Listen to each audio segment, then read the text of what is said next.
साहब तुसी सारा जिम्मा बुढ़िया के उत्ते पा दिता है कि जी बुढ़िया जड़ियाँ पंजाबी नहीं बोलदियाँ।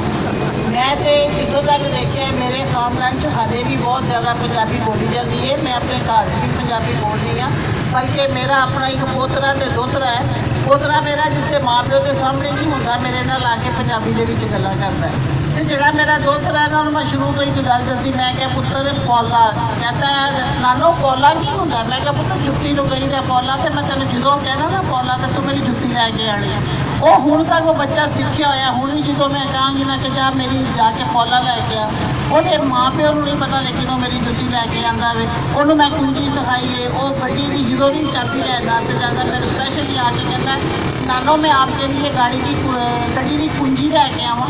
तो मैनूं बड़ी खुशी होती है कि बच्चों को असी बच्चे हाले मासूम ने, असी उन्होंने जिस पासे लावांगे वो लग जाएंगे। असी ये नहीं कहते कि साढ़े बच्चे अंग्रेजी ना सीखन उर्दू ना सीखन, लेकिन पंजाबी जबान तो जरूर सीखना है। ये तो बहुत जरूरी गल है। और ज़्यादातर इतने जितने भी असी सारे असी पंजाबी लोग बैठे हुए हैं, मैं इन्होंने सारे कहांगी कि कम से कम ईमानदारी के नाल अपने दोतरे पोतरे बच्चों को घर के पंजाबी बोलनी सिखान। जो घर की सीखी हुई बोली अगे बाजार से जाके कितने जाके चार बंदियां बैठ के जिसके बोलणगे पंजाबी अपने आप उभरेगी। हुण मैं असैम्बली के बैठ रही हाँ, मैं तो पंजाबी से गल करनी है। उत्थे 318 का हाउस है, मैं उस पंजाबी से गल करनी है। मैं कभी उर्दू च गल नहीं की, कभी अंग्रेजी का लफ्ज़ नहीं बोलिया।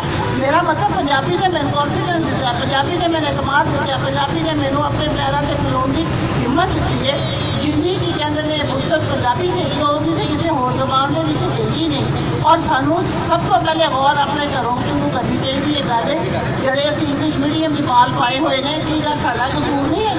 पंजाबी असी अपने हथों आप होइए, अपने हथों जिवें गुड्डी की डोर कटी दी है ना, इस तरह असी अपनी पतंग को जो है ना छड़ दिता कि डोर ढिली छड़ दी। अज असी उस डोर को खिंचने पे हाँ, कम से कम दोबारा परत गया। तो मैनू उम्मीद है कि मैं ना उम्मीद ना कल सा ना अज, मैनू उम्मीद है कि इंशाअल्लाह ताला अगर असी इस तरह रजा साहब अगर सारे रल के